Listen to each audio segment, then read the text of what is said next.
ఈసారి జూబ్లీస్ బై ఎలక్షన్లో ఏ పార్టీ మెజార్టీతో వస్తుంది అనుకుంటున్నారు? అంటే ఇక్కడ పరిస్థితులను బట్టి చూస్తే అంతా మిక్స్డ్ టాకే వస్తుంది. కాకపోతే అధికార పార్టీ గెలిచే ఛాన్సెస్ ఎక్కువ ఉన్నాయి. ఎందుకంటే పబ్లిక్ కూడా, ఓటర్స్ కూడా అందరూ ఆలోచించేసేది ఏంటంటే కాంగ్రెస్ పార్టీ అధికారంలో ఉంది కాబట్టి, రాష్ట్ర పార్టీ కాబట్టి కాంగ్రెస్ ఎమ్మెల్యే ఉంటే అక్కడక్కడ పనులు అయిపోతాయి. ఒకవేళ ఆ పార్టీ కాకుండా వేరే పార్టీ ఏదైనా వస్తే పనులు చేసుకోలేరేమని ఆలోచన చేస్తున్నాం. సో ప్రస్తుతానికి రేవంత్ రెడ్డి గారు, అంతకుముందు మన కేసీఆర్ ఇద్దరు కూడా సీఎంలుగా ఉన్నప్పుడు చాలా అంటే మార్పులు కావచ్చు, పద్ధతులు అన్నీ చూసుకుంటూ వచ్చారు కదా.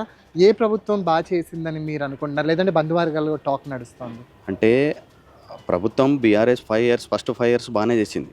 సెకండ్ 5 ఇయర్స్లో ఏమైందంటే ఎమ్మెల్యేలు కానీ నియోజకవర్గాల అక్కడక్కడక్కడ అంతా టాక్ అయ్యి కొంత అది అక్కడ వరకు ఓకే. దాని తర్వాత కాంగ్రెస్ పార్టీ వచ్చినప్పటి నుంచి ఇప్పుడు ఉన్న పరిస్థితులని అర్థం చేసుకొని రేవంత్ రెడ్డి గారు అక్కడక్కడక్కడ మంచి పనులే చేసుకుంటూ వస్తున్నారు.